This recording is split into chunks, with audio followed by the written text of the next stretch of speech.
Nauwi sa girian ng mga pulis at rallyista ang dinaos na kilos protesta sa Menjola sa Maynila kahapon ng payapang demonstrasyon laban sa korupsyon. Nauwi sa batuhan.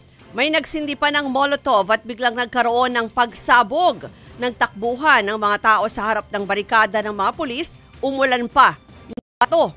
Kaya gumanti ang mga pulis ng tear gas at pambobomba ng tubig. Pero walang umatras sa grupo ng mga kabataan na nakamaskara at nakasuot ng mga itim na t-shirt. Napagdiskitahan pa nila ang isang kalapit na hotel na pinagbabato ang harapan at nilooban pa. Kaya natangay ang isang vault. Sa gitna ng girian, may nagsunog pa at may umalingaw-ngaw na putok ng baril. Hindi pa malinaw kung ilan ang mga nasugatan sa hanay ng mga rallyista at pulisya. Pero ayon sa Manila Police District, nangangalap na sila ng mga ebidensya para tugisin ang mga nanira ng ilang ari-arian sa rally. Umabot naman sa 72 ang naaresto, kaya nangako ang lokal na pamahalaan ng Maynila nakakasuhan at pagbabayari ng danyos ang mga salarin.